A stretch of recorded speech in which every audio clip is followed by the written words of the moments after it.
3 मंत्र का जाप हम करते हैं।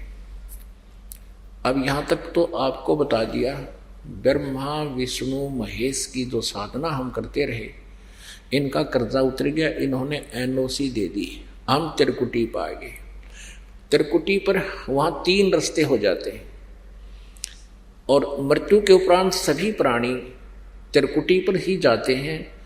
वो जो जिस भी इष्ट की, जैसे ब्रह्मा विष्णु महेश की पूजा करने वाले पहले धर्मराज के दरबार में जाना होता है, यहाँ का न्यायाधीश, वो फिर उनका निर्णय करता है किसके पुण्य हैं किसके पाप हैं, कहाँ की इसका पासपोर्ट है, कौन सी देव की पूजा किए हुए। धर्मराज के दरबार में जाने से पहले परमात्मा इस दास के रूप में आपके समक्ष आ जाएगा और आपको गुरुजी दिखेंगे, जैसा भाव आपका ऐसे ही आप पीछे पीछे बोलोगे, गुरुजी कहाँ जा रहे हैं कहाँ जा रहे हैं। यानी ज़्यादा अधिक भी हो सकते हैं उस दिन, एकाध भी हो सकता है, तो सारे साथ साथ आप गुरुजी के साथ हो लोगे, प्रणाम करोगे, आशीर्वाद लोगे और फिर कहाँ जाना भी, चलो आपका पासपोर्ट बनवाते हैं। तो धर्मराज के दरबार में जाएंगे और वहाँ आपका ओम नाम के जाप की जो कमाई होगी, साधना है, वो इस धर्मराज को यानी काल को, ब्रह्म को दे देंगे, या इसकी पूजा है इसको छोड़ देंगे। फिर ये हमें सभी पापों से मुक्त कर देगा। जो गधे कुत्ते बनाकर हमें तंग करता था ये नहीं करेगा, क्योंकि इसकी सारा अकाउंट क्लियर हो जाएगा और पाप नाश परमात्मा कर देगा। परमात्मा की भक्ति में हमारे पापों का नाश करने की पावर है इस मंत्र में।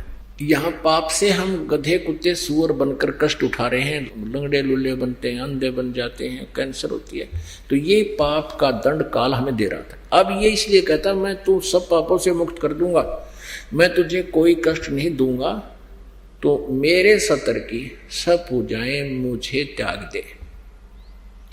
और फिर एकम शरणम व्रज, फिर उस परमात्मा के शरण में जा सकता है, तुम वहां जाओ उसके पास।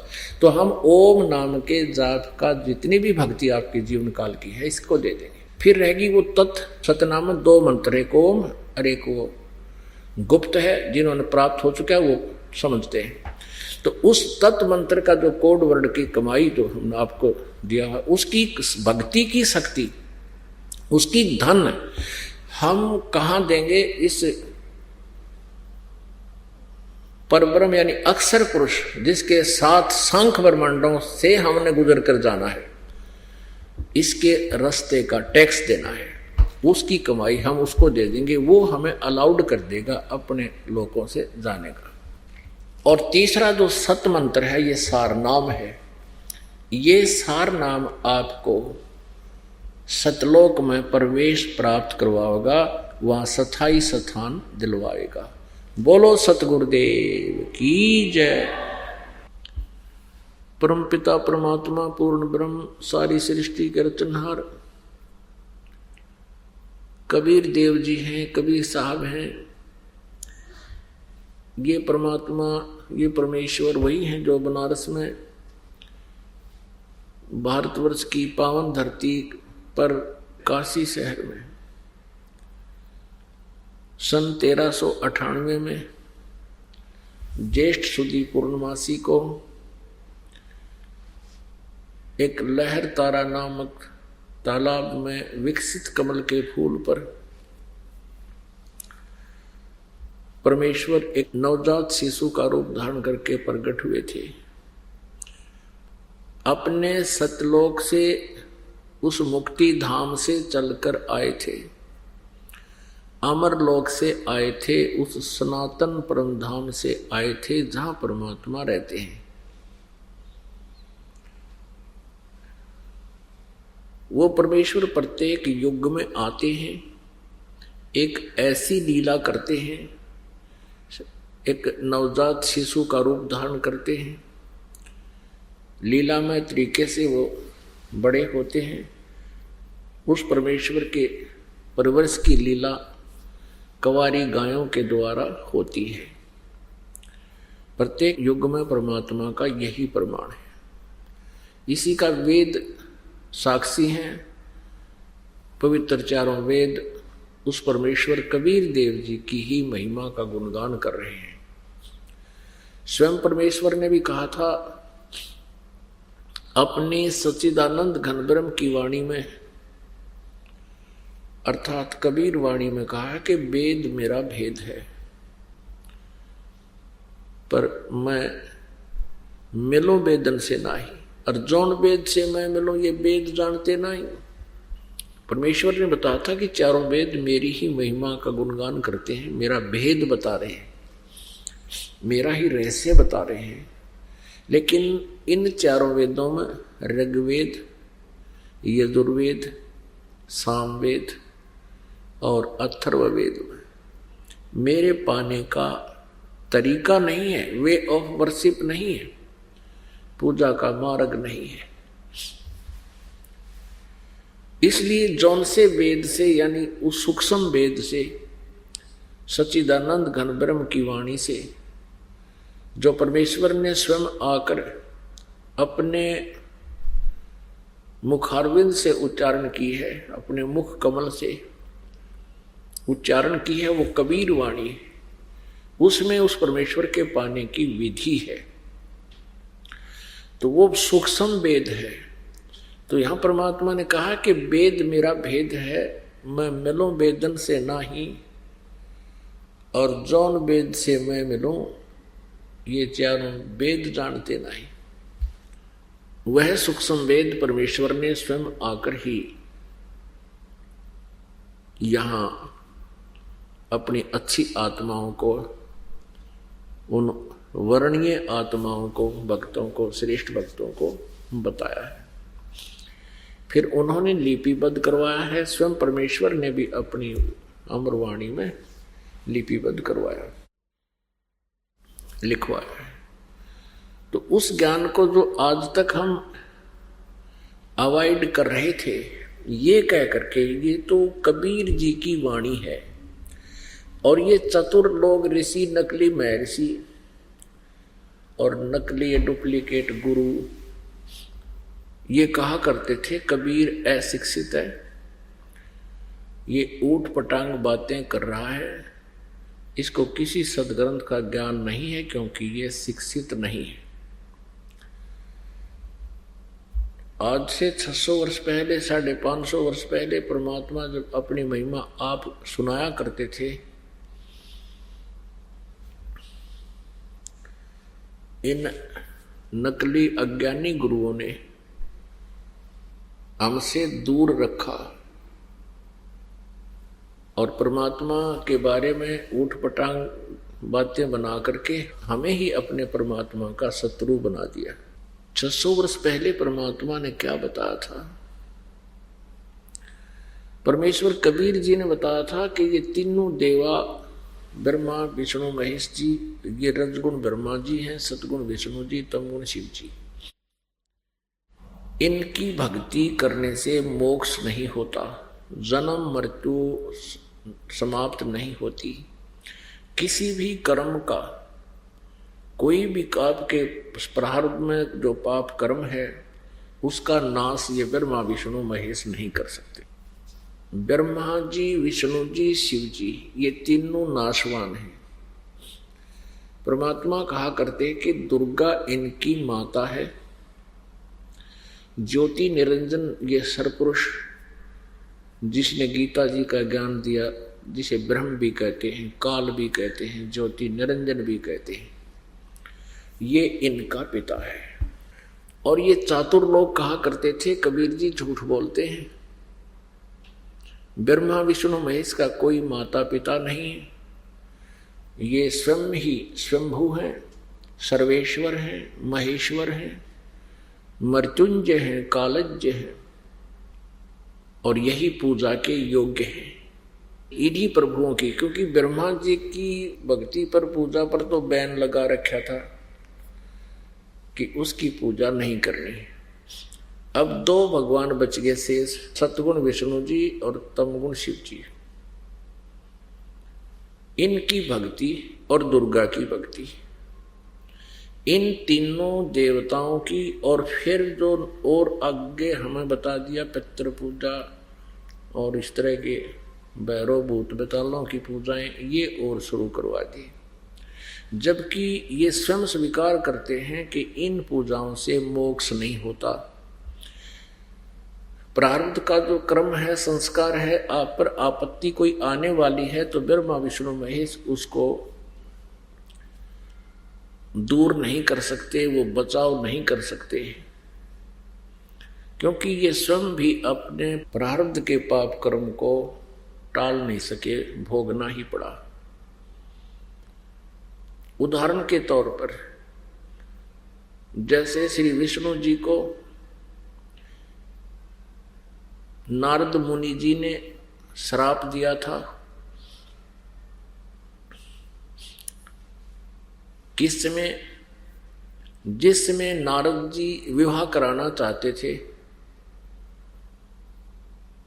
और एक सुंदर लड़की, राजा की लड़की का स्वयंवर हो रहा था।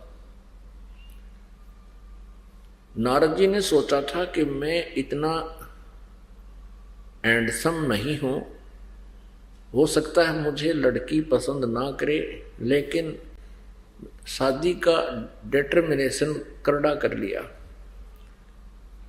अवश्य ब्याह करवाऊंगा। जबकि हफ्ते पहले यूं कह था कि मैंने माया जीत ली, मैं अब इंद्रियों के वश नहीं रहा, क्योंकि मैंने बहुत दिन तक तपस्या करके अपने आप साध लिया है, अब मैं इंद्रियों से ऊपर उठ गया, वासना का नाश कर लिया। लेकिन फिर क्योंकि काल जो है, इसको ये चिंता बनी रहती है कि यदि ये व्यक्ति, ये प्राणी संतानों उत्पत्ति नहीं करेंगे और वासनाओं को नाश कर लेंगे किसी अभ्यास से, तो फिर मेरा आहार उत्पन्न कैसे होगा? क्योंकि इस ज्योति निरंजन को, इस सरपुरुष को, काल भगवान को 1 लाख मानव शरीरधारी प्राणियों के सूक्ष्म शरीर से, इसमें से जब शरीर में से एक सूक्ष्म शरीर में प्राणी होता है, निकल जाता है, और सारे जीवन में जो भी ये चटपटे आहार जो भी खाता पीता है, उसका भी अंश कुछ सूक्ष्म शरीर में जमा होता है, डिपॉजिट रह जाता है, उसको तपतशिला पर भून कर खाता है। इसको श्राप लग गया। तो इसको यह बात अच्छी नहीं लगती कि कोई अपनी इंद्रियों पर काबू करके संतानों उत्पत्ति ना करे। इस उद्देश्य से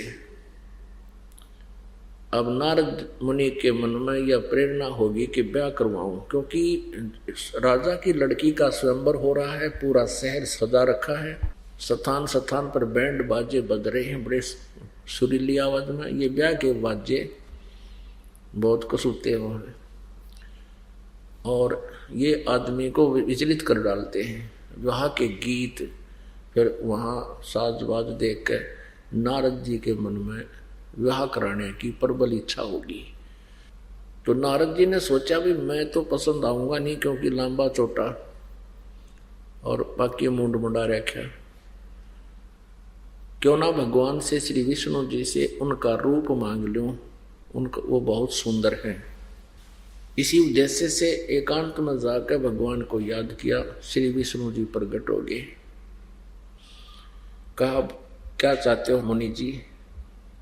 नारद जी ने कहा कि मुझे हरि रूप चाहिए, हरि का रूप चाहिए, आपका रूप चाहिए।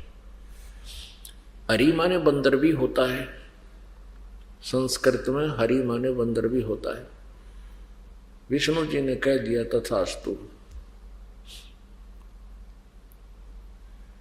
अब नारद जी ने सोचा कि अब तो बहुत सुंदर हो गया, तेरे बराबर तो कोई रहा नहीं, और उसका लग गया बंदर का मुख।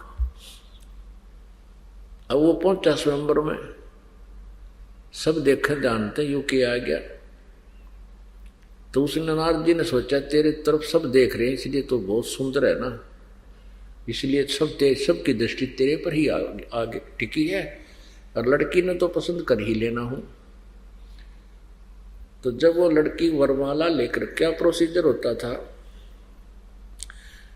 एक पंक्ति में, राउंड ऐसे पंक्ति में राजा लोग बैठ जाते थे जो उस लड़की के लिए आते थे विवाह कराने के लिए, और लड़की को स्वतंत्रता होती थी, वो जिसको चाहे उसको चुन लेती थी। स्वयंवर का अर्थ होता स्वयं अपना पति को चुनना।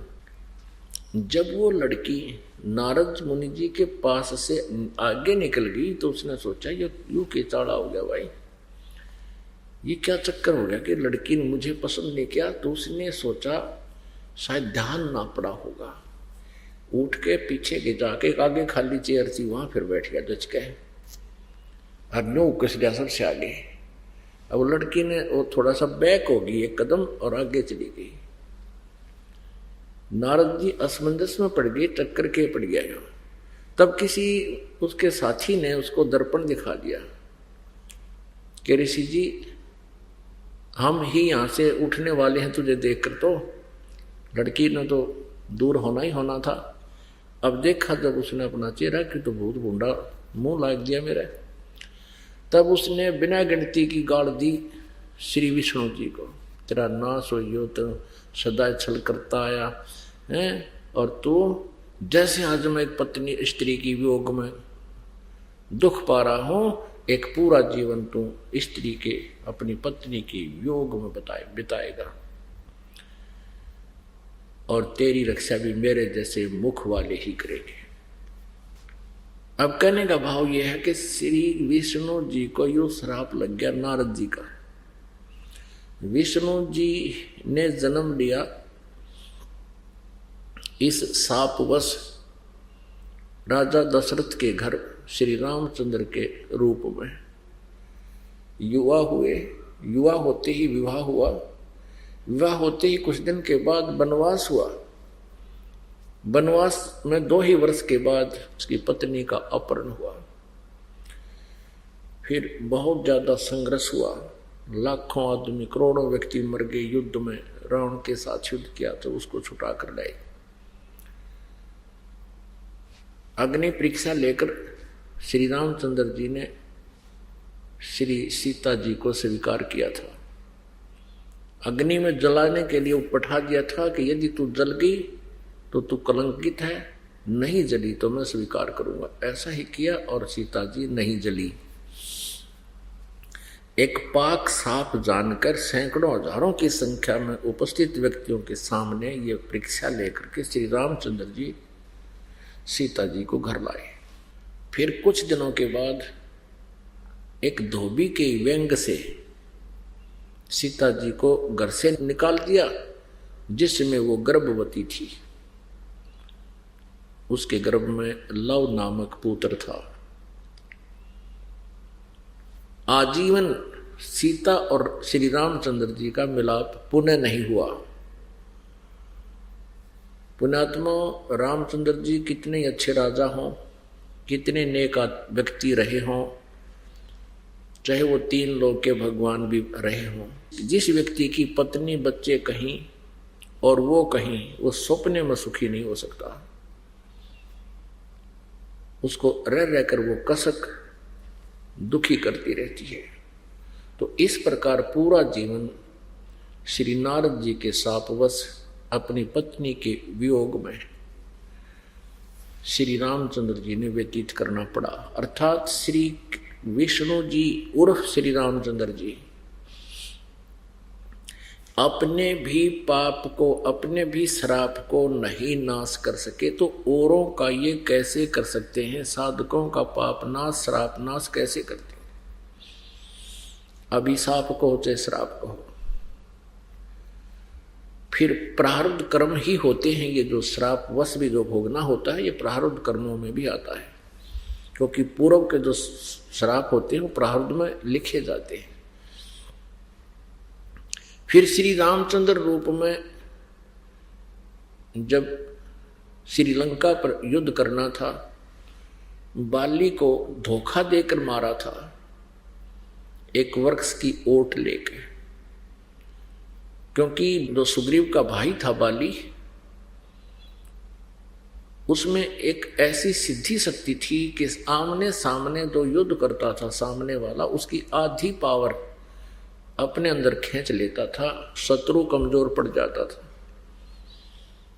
श्री रामचंद्र जी ने पहले तो आमने सामने युद्ध करने की चेष्टा की, लेकिन देखा कि ये तो बात बिगड़ेगी, तो वृक्ष की ओट लेकर तब तीर मारने शुरू किए। बाली का वध किया। तो बाली ने कहा कि तू सूरवीर था तो सामने आता, और जो तूने मेरे साथ धोखा करके मुझे मारा है, क्योंकि युद्ध में आमने सामने ही लड़ने वाला चाहे वीर गति को प्राप्त होता है तो स्वर्ग जाता है, नहीं तो उसको कष्ट भोगना पड़ता है। तो आपने मेरे साथ धोखा किया है, तो जिस कारण से आपने ये दंड भोगना पड़ेगा, इसका बदला देना पड़ेगा। वही tit for tat Shri Vishnu ji Shri Krishna ji रूप में देवकी जी के गर्भ से जन्मे, और अंत समय में उनके पैर में श्री कृष्ण जी उर्फ विष्णु जी के पैर में एक शिकारी ने विषाक्त तीर मारा, जिससे श्री कृष्ण जी का वध हुआ। पुण्यात्मा दुर्वासा जी ने श्राप दिया था कि यादव कुल का विनाश होएगा, और वैसा ही हुआ। श्री कृष्ण जी अपने विनाश को नहीं बचा सके, अपने कुल को भी नहीं बचा सके, और पूरे यादव कुल का विनाश हो गया। आपस में लड़कर मर गए। तो पुण्यात्माओं, परमात्मा परमेश्वर कबीर जी कहते हैं, तुम कौन राम का जपते जापम, और ताते कटे ना तुम्हारे तीनों तापम। तुम कौन भगवान का जाप करते हो जिससे तुम्हारे तीन ताप भी नष्ट नहीं हो सकते। तीन ताप के अंदर किसी के द्वारा श्राप दे देना, और किसी के द्वारा जंतर मंत्र कर देना, प्रेत व्याधा, किसी के द्वारा प्रेतों का छोड़ देना, ये तीन ताप के अंदर आते हैं। और भी कई प्रकार हैं इसके, अतिवृष्टि, अनावृष्टि, इस तरह की जो प्राकृतिक आपदाएं आती हैं, ये भी तीन ताप का ही कारण होती हैं। तो इनको केवल पूर्ण परमात्मा सत्य पुरुष सच्चिदानंद घन ब्रह्म परम अक्षर ब्रह्म, जिसके विषय में गीता जी अध्याय नंबर 8 के श्लोक नंबर 1 में अर्जुन के पूछने पर कि किम तत्ब्रह्म, 7वें अध्याय के 29वें मंत्र में गीता जी में तत्ब्रह्म की, जिस तत्ब्रह्म का जिक्र हुआ है उसके विषय में पूछा है अर्जुन ने कि वो किम तत्ब्रह्म, 8वें अध्याय के 3रे श्लोक में उत्तर दिया है गीता ज्ञानदाता ने कि वो परम अक्षर ब्रह्म है। तो वो परम अक्षर ब्रह्म वही पूजा के योग्य है, और वही हमारे पापों का नाश करने वाला है। उसकी भक्ति ना करके हम अन्य किसी भी देवी या देवता की पूजा करते हैं, वो शास्त्र विधि को त्याग कर मनमाना आचरण है, वो हमारी अज्ञानता है। और ये अज्ञानता किसने फैलाई है? ये श्री ब्रह्मा जी, श्री विष्णु जी, श्री शिव जी के पूज्य पिताजी इस ज्योति निरंजन ने फैला रखी है। उद्देश्य इसका क्या है कि इन सभी प्राणियों को, जो मेरे 21 ब्रह्मांड में रह रहे हैं, इनको अपने निज घर का ज्ञान ना हो जाए, इनको ये पता ना लग जाए कि सतलोक भी कहीं है और वहां सुख है, जन्म मृत्यु, जरा मरण नहीं होता, जन्म मृत्यु नहीं होती, और कहीं ये यहां से निकलने का प्रयत्न ना करके भाग ना जावें, सतलोक ना चले जावें। इसलिए इसने सभी को मिसगाइड कर रखा है, भ्रमित कर रखा है, और भैरव भूत बैतालों तक सीमित करवा दिया। ब्रह्मा विष्णु महेश तक ही इन नकली गुरुओं ने, जो काल प्रेरित हैं, इन्होंने हमें ब्रह्मा जी, विष्णु जी, शिव जी तक की महिमा सुनाकर इन्हीं को सर्वेश्वर बता दिया, जगत के गुरु, जगत गुरु बता दिया विष्णु जी को, और ये अजरो अमर बता दिया। श्री कृष्ण जी ही समर्थ शक्ति बता दी, ये पूर्ण परमात्मा है, ये सब पापों का नाश कर देते हैं, उदाहरण देते हैं गीता जी अध्याय नंबर 8 के श्लोक नंबर 66 का कि सर्वधर्मान परित्यज माम एकम शरणम व्रज अहम तवा सर्व पापेभ्यो मोक्षामि मा शुच। अब इन अनुवादकर्ताओं ने और श्री कृष्ण जी के गुणगानकर्ताओं ने गीता जी के बारे में कह कह का पता नहीं, ये इतना अज्ञान दुनिया के अंदर ठोक रहे हैं, सुना रहे हैं। अभी तक आप जिससे भी प्रश्न करते आए हो कि श्रीमद् भगवद गीता जी का ज्ञान किसने कहा, तो ये तो वैसे प्रश्न ही नहीं उठता था कि कोई ये प्रश्न कर दे कि श्रीमद् भगवद गीता जी का ज्ञान किसने कहा। ये तो अंडरस्टूड माना जाता था कि श्री कृष्ण जी ने बोला। और ये चतुर और साथ में अज्ञानी गीता जी के अनुवादक और श्री कृष्ण जी के पुजारी, ये नकली गुरु संत महंत, इन्होंने पूरे समाज को मिथ्या ज्ञान सुना दिया कि श्रीमद् भगवत गीता जी का ज्ञान श्री कृष्ण जी ने युद्ध के मैदान में बोला, अर्जुन को सुनाया। श्री कृष्ण जी का गीता ज्ञान सुनाने में और महाभारत का युद्ध करवाने में कोई योगदान नहीं था, उनका कोई रोल ही नहीं था। श्री कृष्ण जी सतोगुण प्रभु हैं, दयावान हैं।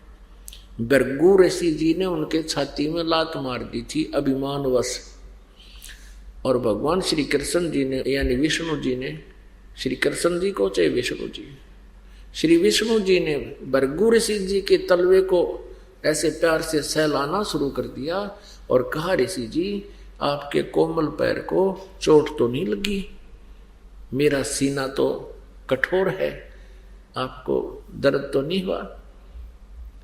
तो इतने दयालु भगवान ये त्रिलोकीनाथ, नहीं तो वो भृगु का कचूमर काट देते खड़े होकर।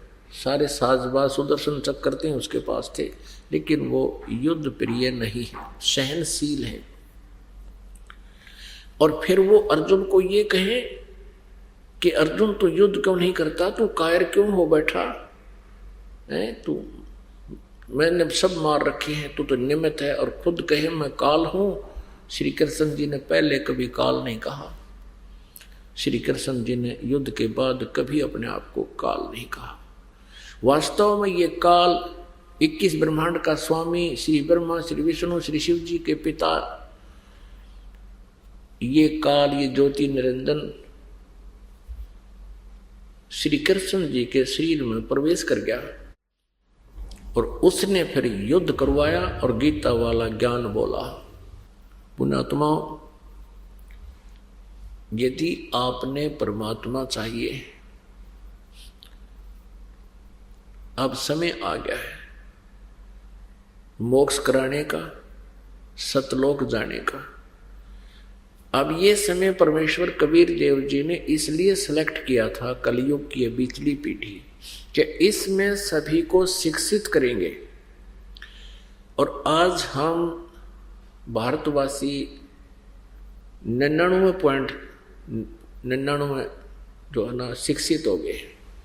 पहले इसके विपरीत था, आधा प्रतिशत व्यक्ति ही गुरु और ये मार्गदर्शक आध्यात्मिक ज्ञान के ज्ञाता माने जाते थे, और वो उन्होंने जैसे भी हमें घुमा दिया झूठ कपट करके, हमने उनके ज्ञान को स्वीकार कर रखे। अब ये काल कौन है?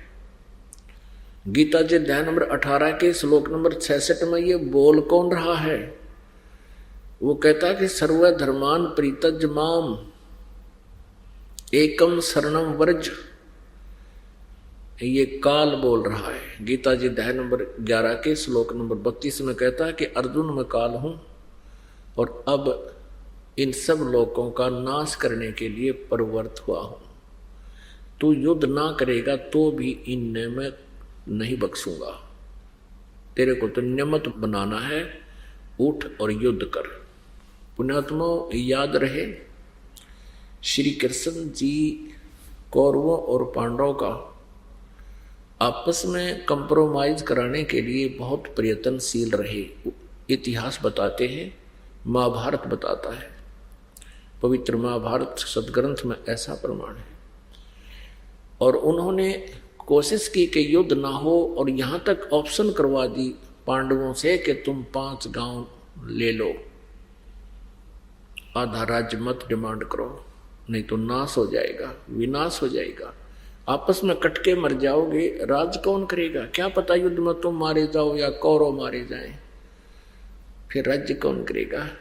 तो ये बात, साथ में ये भी श्री कृष्ण जी ने कह दिया था कि मैं युद्ध नहीं करूंगा, एक तरफ मेरी सेना होगी, एक तरफ मैं होऊंगा, और मैं हथियार भी नहीं उठाऊंगा।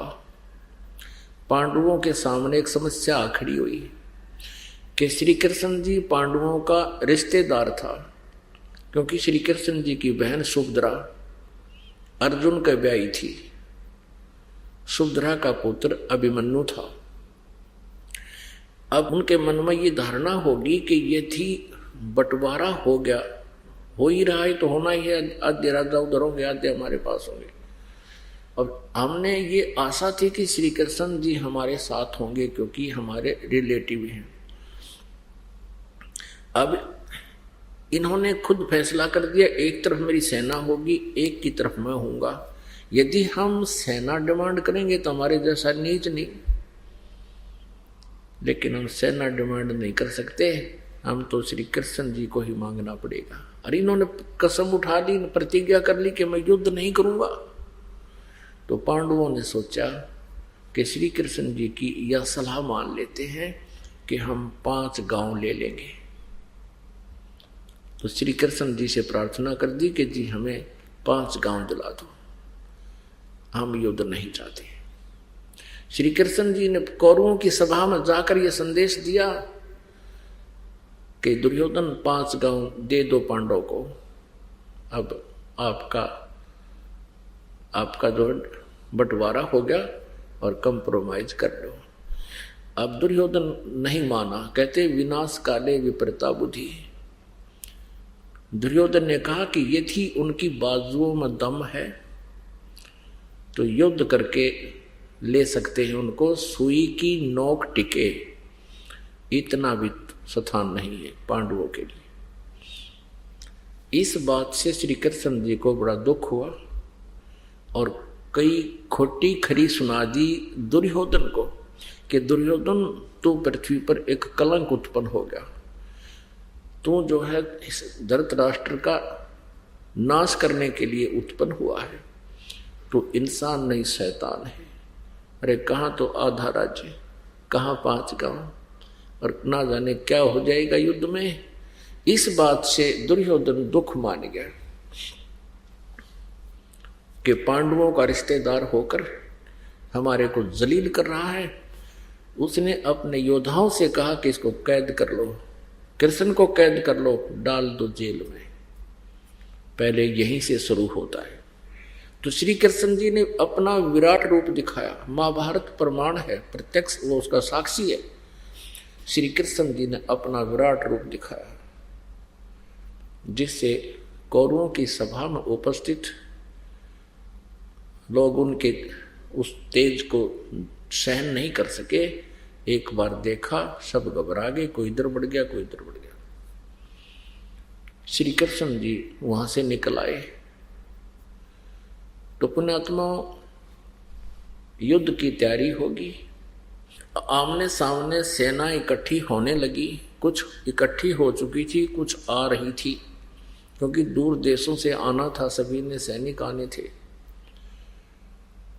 अर्जुन ने कहा कि भगवान श्री कृष्ण जी को, क्योंकि उनके रथवान थे, सारथी थे, मेरे रथ को दोनों सेनाओं के बीच में खड़ा कर दो, मैं देख लूं मैंने किसके साथ युद्ध करना है, मेरे सामने टिकने वाला कौन योद्धा है। अब जो ही रथ दोनों सेनाओं के बीच में पहुंचा, अर्जुन ने देखा सामने कौरवों की सेना की तरफ, उसमें कौरवों के लड़के यानी अपने चचेरे भाइयों के बेटे बेटियों के दामाद रिश्तेदार रिलेटिव आमने सामने खड़े हैं। तो अर्जुन ने सोचा, कल तक तो इन छोटे छोटे बच्चों को, दुर्योधन और दुशासन के बच्चों को हम सीने से लगाए घुमा करते थे, क्योंकि एक ही दादा की संतान सचेताओं में घना अंतर नहीं होता, लेकिन ये नीच लोभ ने जुल्म करवा दिया है। तो उस समय अर्जुन के मन में एक साधु भाव उत्पन्न हो गया कि इन मासूमों को मारकर हम फिर राज करेंगे, हम तो एक विष खाएंगे अगर इनकी हत्याएं करेंगे तो, और फिर राज करेंगे। तो यहां तक फैसला ले लिया कि हम युद्ध नहीं करेंगे। अब यहां श्री कृष्ण जी का रोल खत्म हो गया। अब काल को पता था, ज्योति निरंजन को पता था कि श्री कृष्ण जी युद्ध नहीं होने देंगे, ये तो पहले इसके विरोधी थे। और अब अर्जुन ने बोल दिया है कि मैं युद्ध नहीं करूंगा, हम भिक्षा का अन्न खाकर भी गुजारा कर लेंगे, मैं ये युद्ध नहीं करूंगा। ये फाइनल फैसला है। अर्जुन ने यहां तक कह दिया कि ये सामने खड़े हुए कौरव और मुझ निहत्थे को उसने बाण डाल दिए, धनुष डाल दिया नीचे कि मुझे निहत्थे को भी ये मार दे, मैं खड़ा हूं, मेरी मौत हो जाए, ये युद्ध टल जाए। अर्जुन की मृत्यु होने के बाद पांडवों के पास कोई विकल्प नहीं था कि वो युद्ध कर ले। यहां तक निर्णय ले लिया, लेकिन काल ने सोचा बात बिगड़गी, युद्ध टल जाएगा। उसी समय श्री कृष्ण जी के शरीर में प्रेतवत प्रवेश कर गया ये ज्योति निरंजन ब्रह्म।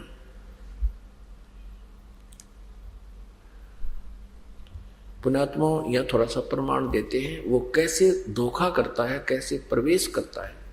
गीता जी अध्याय नंबर 4 के श्लोक नंबर 5 और 9 में गीता ज्ञानदाता ये ब्रह्म है, ये काल है, ये कहता है कि अर्जुन तेरे और मेरे बहुत जन्म हो चुके हैं, तू नहीं जानता। 9वें श्लोक में 4थे अध्याय के में कहा है कि अर्जुन मेरे जन्म और कर्म अलौकिक हैं। वो कर्म कैसे अलौकिक है, अभी आपको प्रमाण दिखाते हैं श्री विष्णु पुराण में। ये काल क्या करता है, छल कैसे करता है। ये इस ज्योति निरंजन काल ने, ब्रह्म ने, सर्वपुरुष ने एक ब्रह्मांड के ऊपर शिखर में सबसे टॉप मोस्ट प्लेस पर 3 स्थान बना रखे हैं। एक रजोगुण प्रधान क्षेत्र, एक तमोगुण प्रधान क्षेत्र, एक सतोगुण प्रधान क्षेत्र। इसकी पत्नी दुर्गा है, ज्योति निरंजन की। तो इसने अपनी पत्नी दुर्गा के सहयोग से सृष्टि क्रम से, गृहस्थी क्रम से तीनों बच्चों की उत्पत्ति की हुई है, ब्रह्मा जी की, विष्णु जी की, शिव जी की। इसने ऊपर 3 स्थान बना रखे। एक रजोगुण प्रधान क्षेत्र है। अब जैसे एग्जाम्पल देते हैं, उदाहरण देते हैं, जैसे एक कमरे में, एक मकान में 3 कक्ष हो। एक कक्ष में अश्लील चित्र लगे हुए हों, दूसरे में एक साधु संत फकीरों के, अच्छी आत्माओं के फोटो लगे हों, और तीसरे में शहीदों के, सूरवीरों के चित्र लगे हों, देशभक्तों के चित्र लगे हों। तो जिस समय उस अश्लील चित्र वाले कमरे में प्रवेश करता है व्यक्ति, तो उसका मन, उसका स्वभाव उसी तरह का हो जाता है, बट नेचुरल है। इस ज्योति निरंजन ने अपने तीनों पुत्रों को कैसे एक एक गुण युक्त उत्पन्न किया है। जब दुर्गा और ये काल रजोगुण प्रधान क्षेत्र में होते हैं, तो ये ऐसा रूप बनाता है जैसा आप जी ब्रह्मा का देखते हो, जैसा आप जी ब्रह्मा का रूप देखते हो ऐसा रूप बना देता है, और अपनी पत्नी दुर्गा को सावित्री रूप में रखता है। इन दोनों के संयोग से जो पुत्र उत्पन्न होता है उसी का हम सकल हो जाता है, हम रूप हो जाता है, समरूप हो जाता है। जब ये पुत्र उत्पन्न हो जाता है, इसको कोमा में डालकर उसकी परवरिश जारी रखते हैं, इसको अचेत रखते हैं जब तक ये युवा होता है। उसके बाद ये दूसरे सतोगुण प्रधान क्षेत्र में चले जाते हैं। तो जिस कक्ष के अंदर साधु संत फकीरों के चित्र लगे हों तो वहां अपने आप मन एक विशेष शांति महसूस करता है। तो ऐसे ही वहां ये विष्णु रूप धारण कर लेता। जैसे आप जी विष्णु जी को देखते हो ऐसा सेम टू सेम ऐसा रूप बनाता है और दुर्गा का रूप ये महालक्ष्मी रूप में रखता है। इन दोनों के संयोग से जो पुत्र उत्पन्न होता है उस सतोगुण प्रधान क्षेत्र में वो ऑटोमेटिकली सतोगुण युक्त हो जाता है, और जो रजोगुण प्रधान क्षेत्र में उत्पन्न होता है वो ऑटोमेटिकली उसमें रजोगुण होते हैं, जिसमें वो खुद उसी विचार और भाव से रहते हैं, तो बच्चे में भी वही गुण प्रवेश कर जाते हैं। इसी प्रकार ये तीसरे तमोगुण प्रधान क्षेत्र में जो आप यहाँ शिव जी को देखते हो सेम टू सेम ऐसा रूप बना लेता है और इन दुर्गा को पार्वती रूप में रखता है। इन दोनों के संयोग से उस तमोगुण प्रधान क्षेत्र में जो पुत्र उत्पन्न होता है वो हम सकल हो जाता है, इसी का हम रूप हो जाता, समरूप हो जाता है। और फिर उन दोनों को भी ये ऐसे ही कोमा में रख देते हैं। जब ये बड़े होते हैं तब तक इनको अचेत रखते हैं और फिर ये युवा हो जाते हैं। ब्रह्मा को कमल के फूल पर, विष्णु को शेष नाग की सैया पर रखकर और शिव जी को कैलाश पर्वत पर, इन तीनों को सचेत कर देते हैं, फिर इकट्ठा कर देते हैं। फिर इनको आदेश दे करके अपना ये तीन लोक का इनको मुखिया बना देते, एक एक विभाग का। तीन लोक कौन कौन से? पृथ्वी, नीचे पाताल और ऊपर स्वर्ग। इन तीन लोकों में ये एक एक विभाग के स्वामी प्रभु बन जाते हैं। तो पुण्यात्मा, इसने प्रतिज्ञा कर रखी है, अटल नियम बना रखा है अपनी पत्नी से। इसने कहा था दुर्गा से कि मैं किसी के सामने नहीं आऊंगा, क्योंकि सामने आवत इसको प्रश्न पूछे दुनिया कि ये क्या हो रहा है, ये क्या कर रहे हो। इसने शर्म के मारे ने कि 1 लाख जीव रोज मारूंगा और खाऊंगा, और फिर मुझे नफरत की दृष्टि से देखेगी जनता। इसलिए इसने पहले ही सूझबूझ से एक सुनियोजित षड्यंत्र के तहत प्रतिज्ञा कर रखी है कि मैं कभी अपने वास्तविक रूप में किसी के प्रत्यक्ष नहीं होऊंगा, मैं अपनी योग माया से छुपा रहूंगा। गीता जी अध्याय नंबर 7 के श्लोक नंबर 24 और 25 में ये प्रत्यक्ष प्रमाण है। ये कहता है कि ये अज्ञानी जन समुदाय मुझ अव्यक्त को मैं कभी किसी के समक्ष नहीं होता, मुझे व्यक्तिम आपनम, मुझे व्यक्ति रूप में आया हुआ श्री कृष्ण मान रहे होंगे। जब वो ज्ञान दे रहा था कहता मैं कृष्ण नहीं हूं, आई एम नॉट कृष्ण। तो कैसे बोल रहा था? उसने कसम खा रखी है कि मैं कभी किसी के समक्ष नहीं आऊंगा। अब आप जी को प्रत्यक्ष प्रमाण दिखाते हैं कि ये कैसे प्रवेश हुआ श्री कृष्ण जी में। अब विष्णु पुराण में आपको प्रमाण दिखाते हैं, श्री विष्णु पुराण में। अब देखिएगा श्री विष्णु पुराण, ये गीता प्रेस गोरखपुर से प्रकाशित है, सचित्र हिंदी अनुवाद सहित है। अनुवादक हैं श्री मुनीलाल गुप्त और गीता प्रेस गोरखपुर से प्रकाशित है। ये देखिएगा, चतुर्थ अंश और 233 पृष्ठ चतुर्थ अंश अध्याय नंबर 2, चतुर्थ अंश का अध्याय नंबर 2, यानी दूसरा अध्याय यहाँ से प्रारंभ होता है और हम यहाँ पढ़ेंगे इसको। इसके 22 श्लोक से शुरू करते हैं, 22वें श्लोक से। पूर्व काल में त्रेता युग में एक बार अति भीषण देव असुर संग्राम हुआ, राक्षसों और देवताओं का युद्ध हो गया। उसमें महाबलवान दैत्यगण से पराजित हुए देवताओं ने भगवान विष्णु की आराधना की। तब आदि अनंत शून्य अशेष जगत प्रतिपालक श्री नारायण ने देवताओं से प्रसन्न होकर कहा, आप लोगों का जो कुछ अभिष्ट है वह मैंने जान लिया है, उसके विषय में यह बात सुनिए। राजऋषि ससाद का जो पुरंजय नामक पुत्र है, उस अक्षत्रिय श्रेष्ठ के शरीर में मैं अंश मात्र से स्वयं अवतीर्ण होकर उन संपूर्ण दैत्यों का नाश करूंगा। अतः तुम लोग पुरंजय को दैत्यों के राक्षसों के वध के लिए तैयार करो। पुण्यात्माओं,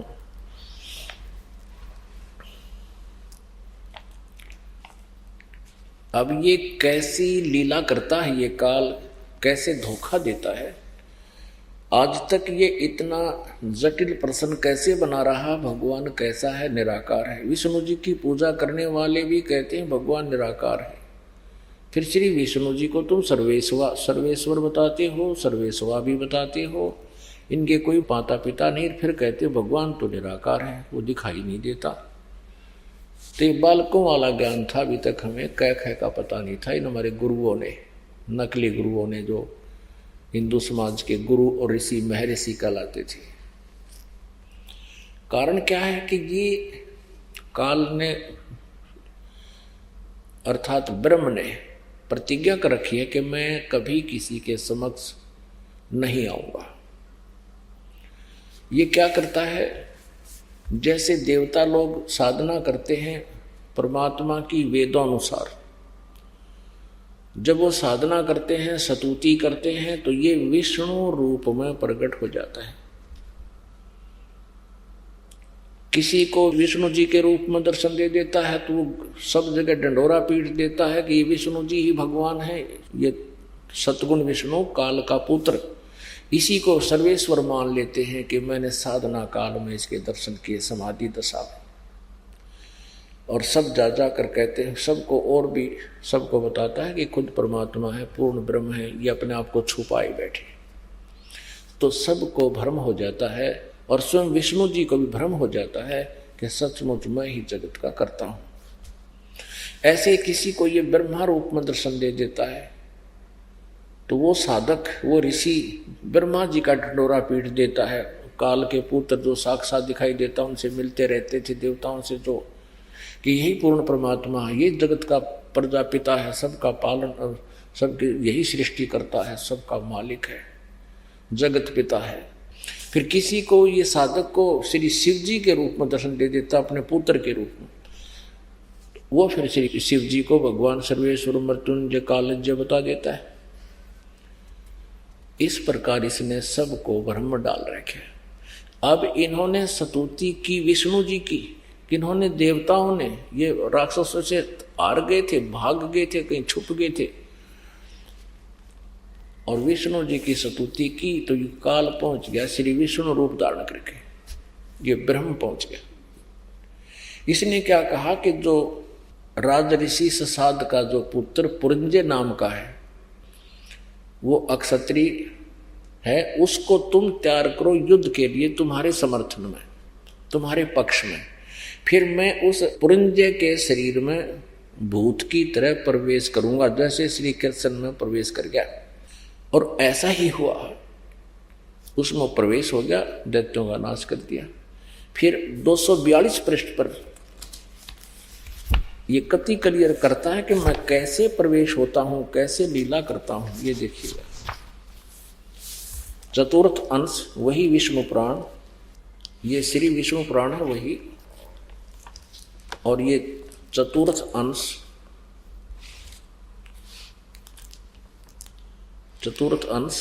और तीसरा अध्याय श्री विष्णु पुराण, और 242 पृष्ठ पे हम नीचे पढ़ेंगे। यहाँ देखिए तीसरा अध्याय। पूर्व काल में रसातल में मौने नामक 6 करोड़ गंधर्व रहते थे। उन्होंने समस्त नाग कुल के प्रधान रतन और अधिकार छीन लिए थे। गंधर्वों के पराक्रम से अपमानित उन नागेश्वरों द्वारा स्तुति किए जाने पर उसके श्रवण करने से जिनकी विकसित कमल सदृश आंखें खुल गई हैं, निद्रा के अंत में जागे हुए उन जलसाई भगवान सर्वदेवेश्वर को प्रणाम करके उनसे नागगण ने कहा, भगवान इन गंधर्वों से उत्पन्न हुआ हमारा भय किस प्रकार शांत हो। तब आदि अनंत रहित भगवान पुरुषोत्तम ने कहा, योनासव के पुत्र, योनासव का जो पुत्र मानधाता है और मानधाता का जो यह पुरकुत्स नामक पुत्र है, उसमें प्रविष्ट होकर मैं, उसमें प्रवेश करके भूत की तरफ प्रवेश करके, जो पुरकुत्स नामक पुत्र है उसमें प्रविष्ट होकर मैं उन दुष्ट, संपूर्ण दुष्ट गंधर्वों का नाश कर दूंगा। कति कंसेप्ट क्लियर हो गया। उस पुरकुत्स नामक पुत्र है उसमें प्रविष्ट होकर मैं उन संपूर्ण दुष्ट गंधर्वों का नाश कर दूंगा। अब पुण्यात्माओं, ये सारा रहस्य अपने सदग्रंथों में विद्यमान है और ये अज्ञानी श्री कृष्ण के भक्त, विष्णु जी के भक्त, शिव जी के भक्त जो गुरुजन थे, ये हमें यथार्थ ज्ञान नहीं बता सके और आज तक हमें काल के जाल में फंसाए रखा। तो पुण्यात्माओं, ये स्पष्ट हो गया कि ये इस प्रकार श्री कृष्ण जी में प्रवेश कर गया। ये कहता मेरे जन्म और कर्म अलौकिक है, ये ऐसे कर्म करता है, यह किसी के सामने नहीं आता। देखिएगा श्रीमद् भगवत गीता जयदयाल गोविंद द्वारा ये अनुवादित है। ये जयदयाल गोविंद का, इसके अपने साइन है, इसमें गीता प्रेस गोरखपुर से प्रकाशित है। अब इसके 7वें अध्याय का 24-25 श्लोक आपको सुनाते हैं। ये देखिएगा, अध्याय नंबर 7 श्रीमद् भगवत गीता, अध्याय नंबर 7 श्लोक नंबर 24 में, बुद्धिहीन पुरुष मेरे अनुतम अविनाशी परम भाव को न जानते हुए, अनुतम माने अनुतम स्पष्ट लिखा है, संस्कृत में भी अनुतम है, अनुतमम, और इसमें भी अनुतम। अनुतम का अर्थ 4ठी कक्षा का बच्चा बता देगा, अश्रेष्ठ घटिया। ये कहता है कि मेरा एक अनुतम अविनाशी यानी अटल नियम है, भाव है कि मैं कभी किसी के सामने प्रकट नहीं होता। जब एक सारी सृष्टि का कर्ता और पिता अपने बच्चों से छुपा है तो उसमें कोई दोष है, ये घटिया नियम ही कहा जाता है। अव्यक्तम माम व्यक्तिम आपनम मन्यन्ते, मन्यन्ते, ये तीनों ने अज्ञान कर रखा सारा। अव्यक्तम, मुझ अव्यक्त को, मुझ अव्यक्त को ये व्यक्ति भाव प्राप्त हुआ मानते हैं, मुझे ये कृष्ण मान रहे हैं, आई एम नॉट कृष्ण। अब 25 में क्या कहा है, देख 7वें अध्याय का 25वां श्लोक, अपनी योग माया से मैं छिपा हुआ, मैं सबके प्रत्यक्ष नहीं होता, इसलिए यह अज्ञानी जन समुदाय मुझ जन्म रहित अविनाशी परमेश्वर को नहीं जानता। हमने ये लेना है कि मैं अपनी योग माया से छिपा हुआ, अपनी योग माया से छुपा हुआ मैं सबके प्रत्यक्ष नहीं होता, और ये मूर्ख लोग मुझे जन्म लिया हुआ मानते हैं, श्री कृष्ण मान रहे हैं, I am not Shri Krishna. आपको और एक प्रत्यक्ष प्रमाण देते हैं कि श्री कृष्ण जी ने गीता जी का बिल्कुल ज्ञान नहीं था, उन्होंने गीता जी का ज्ञान नहीं बोला। महाभारत में एक प्रमाण आता है कि जिसमें कौरव पांडवों का युद्ध अंत हुआ, कौरवों का नाश हो गया, पांडवों को राज्य प्राप्त हो गया, तो उसमें अर्जुन ने श्री कृष्ण जी से कहा कि भगवान आप द्वारका जाने वाले हो, हमें कुछ शिक्षा देकर जाओ, हम आपके शिष्य हैं, आप हमारे गुरु हैं, एक सत्संग करके जाओ और इस सत्संग में वो ज्ञान बताना जो आपने युद्ध के समय गीता जी के रूप में दिया था, और मैं भूल गया हूं उस ज्ञान को युद्ध के कारण। श्री कृष्ण जी क्या कहते हैं कि अर्जुन तू बड़ा ही श्रद्धाहीन है, तेरी बुद्धि अच्छी नहीं है, तूने उस निर्मल ज्ञान को याद क्यों नहीं रखा। स्वयं श्री कृष्ण जी कहते हैं कि अब मुझे वो पूरा समर्थ होना संभव जान नहीं पड़ता। उस समय तो मैंने योग युक्त होकर उस परमात्म तत्व का ज्ञान दिया था, परमात्म तत्व का। अब कोई पूछने वाला हो कि श्री कृष्ण जी युद्ध के समय, भयंकर समय में चारों तरफ सेना खड़ी है, 1 मिनट में विनाश होने वाला है, और वहां तो योग युक्त हो गए। योग युक्त माने समाधिस्थ हो जाना। परमात्मा से कनेक्शन करके कहता, फिर बोला मैंने, अब तो शांत समय था, बिल्कुल पीसफुल टाइम था। अब तो वो योग युक्त हो नहीं पा रहे और युद्ध में योग युक्त हो गए। जब ज्ञान बोला, कहने का भाव ये है कि श्री कृष्ण जी ने कह का नहीं पता था। जैसे यहां किसी में कोई प्रेत प्रवेश कर जाता है, यहां सैकड़ों की संख्या में, हजारों की संख्या में आए हैं और वो बोलते हैं, पता नहीं मैं ऐसे हूं, मैं वहां था, मैं ऐसा था, वहां रहता था। और जब वो उस प्रेत निकल जाता उस आत्मा से, उस शरीर से, उस ओरिजिनल आत्मा को पता भी नहीं होता मैंने क्या बोला था। और ही बताते हैं कि ऐसे बोला था तूने, ऐसे कह रहा था, ऐसे कह रहा था। तो उनमें से 2-4 बात याद रख लेता है कि मैंने ऐसा कहा था, लेकिन उस समय उसको कुछ याद नहीं था। ऐसी दशा श्री कृष्ण जी की थी। इस श्री कृष्ण जी में उसी समय ये काल प्रवेश कर गया, जैसे पुरकुत्स में प्रवेश हुआ और जैसे पुरंजय में प्रवेश हुआ।